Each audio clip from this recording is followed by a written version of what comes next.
예수께서 성령의 충만함을 입어 요단강에서 돌아오사 광야에서 40일 동안 성령에게 이끌리시며 마귀에게 시험을 받으시더라. 이 모든 날에 아무것도 잡수시지 아니하시니 날수가 다함에 줄이신지라. 마귀가 이르되 내가 만일 하나님의 아들이거든 이 돌들에게 명하여 떡이 되게 하라. 예수께서 대답하시되 기록된 바 사람이 떡으로만 살 것이 아니라 하였느니라. 마귀가 또 예수를 이끌고 올라가서 순식간에 천하 만국을 보이며 이르되 이 모든 권위와 그 영광을 내가 내게 주리라. 이것은 내게 넘겨준 것이므로 내가 원하는 자에게 주노라. 그러므로 내가 만일 내게 절하면 다 내 것이 되리라. 예수께서 대답하여 이르시되 기록된 바 주 너의 하나님께 경배하고 다만 그를 섬기라 하였느니라. 또 이끌고 예루살렘으로 가서 성전 꼭대기에 세우고 이르되 내가 만일 하나님의 아들이거든 여기서 뛰어내리라. 기록되었으되 하나님이 너를 위하여 그 사자들을 명하사 너를 지키게 하시리라 하였고 또한 그들이 손으로 너를 받들어 내 발이 돌에 부딪히지 않게 하시리라 하였느니라. 예수께서 대답하여 이르시되 주 너의 하나님을 시험하지 말라 하였느니라. 마귀가 모든 시험을 다한 후에 얼마 동안 떠나니라.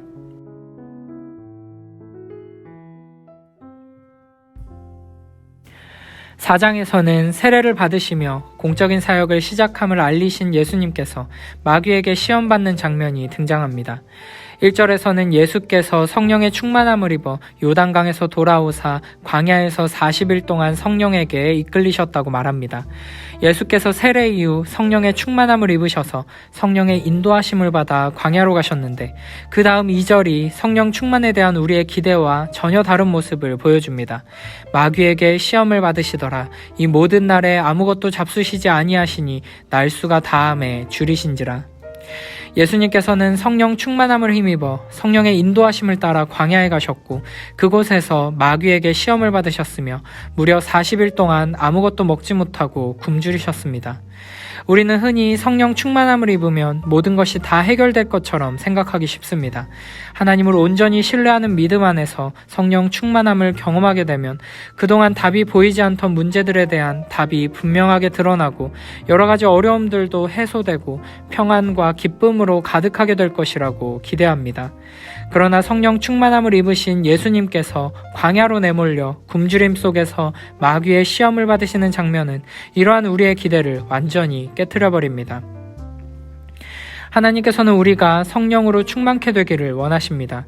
그리고 성령으로 충만케 되면 참된 기쁨과 감사가 넘치게 될 것입니다. 그러나 그렇다고 모든 문제가 다 해결되고 고난과 어려움이 다 사라지는 것이 아닙니다. 오히려 성령 충만함을 입은 사람들은 예수님과 같이 더 큰 고난을 당하게 되고 시험을 마주하게 될 것입니다. 하나님께서 이렇게 우리를 성령으로 채우시고 성령으로 인도하셔서 고난 가운데 시험을 통과하게 하시는 이유는 우리를 연단하시고 자라게 하셔서 더 큰 축복의 통로로 사용하기 원하시기 때문입니다. 그리고 이와 같은 하나님의 인도하심 속에서 우리가 어떻게 시험을 이겨내고 승리할 것인지를 가르치시기 위해 우리 주 예수 그리스도께서 친히 마귀에게 시험을 당하셨고 본을 보여주셨습니다.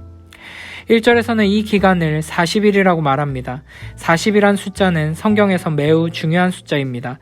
예수님의 광야 40일은 이스라엘의 광야 40년을 떠올리게 합니다. 하나님께서는 이스라엘을 애굽에서 구원해내시고 광야로 이끌어 가십니다. 그리고 그곳에서 40년을 지내며 오직 여호와 하나님만 사랑하고 의지하며 하나님의 보호하심과 공급하심을 누리는 훈련을 하게 됩니다. 그러나 이스라엘은 하나님께서 이스라엘에게 더 큰 축복을 주시고 아름답게 성장하도록 하기 위해 주신 그 시험을 통과하지 못하고 실패하게 됩니다. 그러나 이제 참된 이스라엘이신 예수 그리스도께서는 그들이 실패한 그 시험을 통과하시고 하나님의 뜻을 이루어내십니다. 마귀의 첫 번째 시험은 돌들에게 명하여 떡이 되게 하라는 것입니다. 그런데 마귀는 그 앞에 내가 만일 하나님의 아들이거든 이라는 말을 덧붙입니다. 이 말은 세 번째 시험에서도 똑같이 등장합니다. 이 말은 마귀가 예수님께서 참으로 하나님의 아들인지 아닌지를 시험한다는 의미가 아닙니다. 이 말을 정확하게 번역하면 내가 하나님의 아들이기 때문에입니다. 마귀는 이미 예수님께서 하나님의 아들이심을 분명히 알고 있습니다. 그리고 예수 그리스도께서 이 땅에 와서 행하려는 일도 알고 있습니다. 사탄은 지금 예수 그리스도께서 참 하나님과 참 사람으로 이 땅에 오셔서 이루려는 하나님의 뜻, 하나님의 선택받은 백성들을 구원하는 일을 방해하기 위해 유혹하고 있는 중입니다. 그러므로 40일 동안 금식하여 극한의 굶주림 속에 있는 주님께 돌들에게 명하여 떡이 되게 하라는 것은 인류를 구원하기 위해 그들과 같이 되어 고난당하고 십자가의 길을 가는 것을 그만두고 그냥 전능하신 하나님의 그 능력을 사용하라는 유혹인 것입니다. 원수 마귀는 지금 인간의 가장 연약한 지점을 파고들고 있습니다.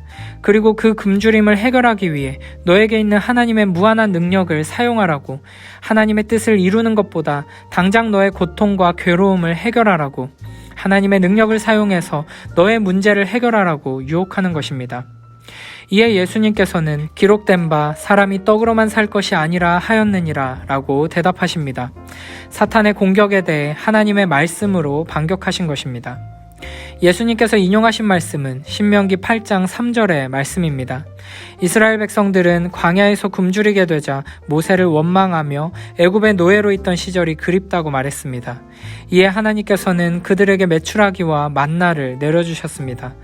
그럼에도 이스라엘 백성들은 하나님의 공급하심을 온전히 믿고 신뢰하지 않았습니다. 양식을 저장하지 않아도, 안식일에는 들에 나가지 않아도 굶지 않게 공급해주겠다는 하나님의 약속을 신뢰하지 못한 것입니다. 출애굽했던 세대가 광야에서 멸망한 이유는 먹을 것이 없어서가 아니었습니다. 공급하시는 하나님에 대한 믿음이 없었기 때문이었습니다. 하나님께서는 광야 생활을 통해 이스라엘에게 이 믿음을 심어주려고 하셨습니다. 그래서 고난과 시험을 통과하게 하신 것입니다. 그 속에서 놀라운 은혜를 베풀어 주시며 함께 해 주셨습니다.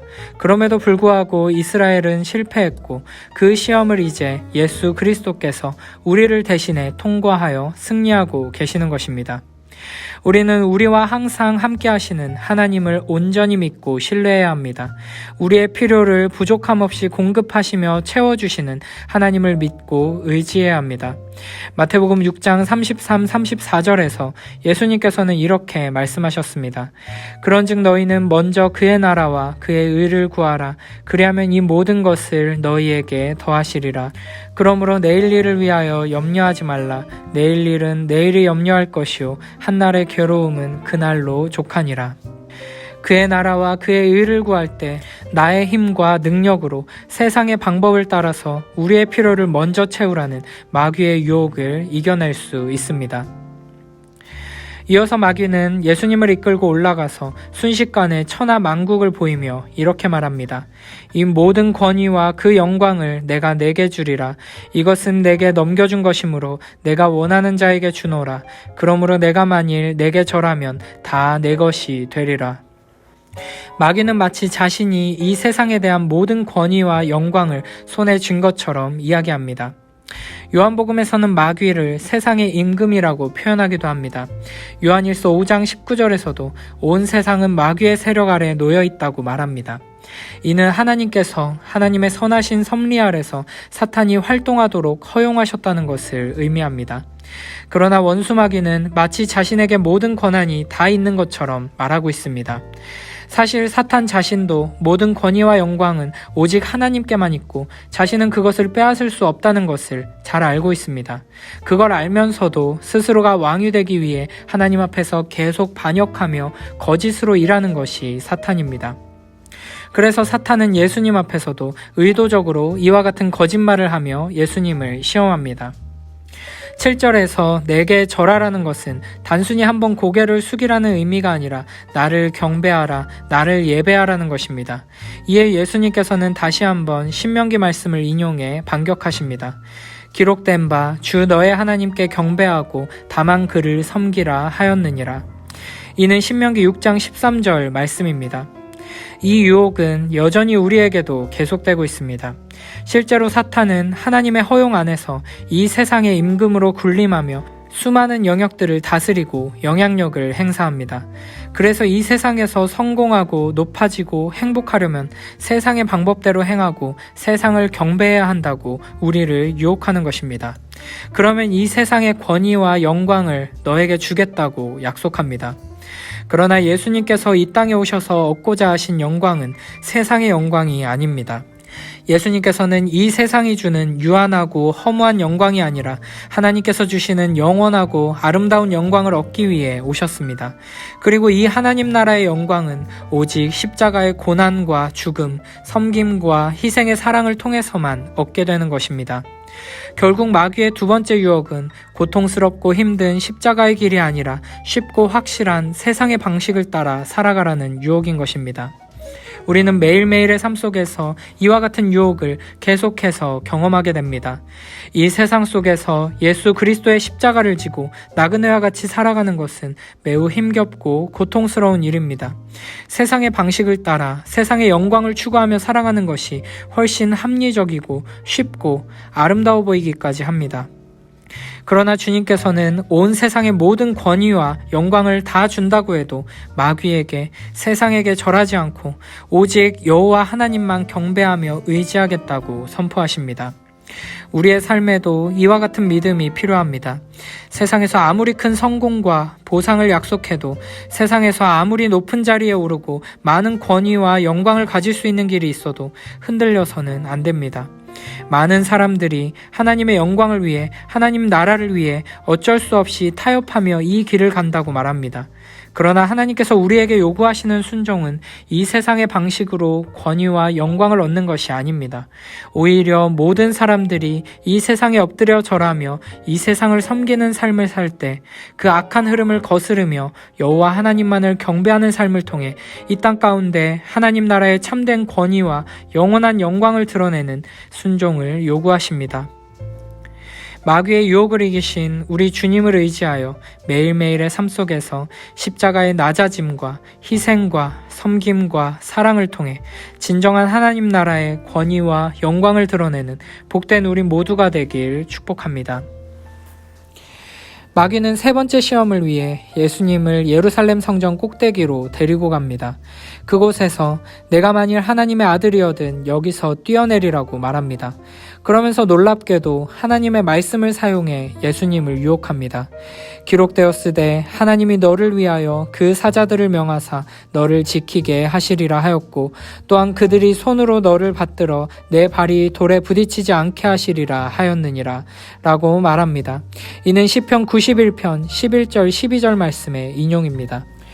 이를 통해 우리는 하나님의 말씀을 바르게 배우는 것이 얼마나 중요한지를 다시 한번 생각하게 됩니다.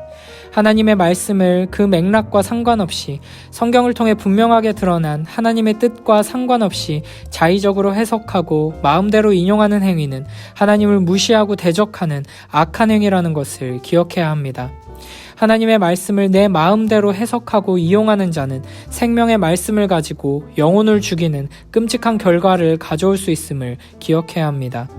하나님의 말씀을 읽고 배우고 가르친다고 해서 무조건 하나님의 역사가 일어나는 것이 아닙니다.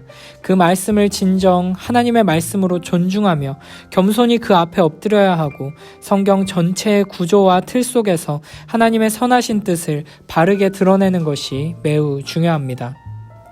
마귀는 시편 91편을 인용하면서 하나님의 아들이라면 어떤 어려운 순간에도 보호받고 죽지 않는다는 것을 강조하려고 했습니다.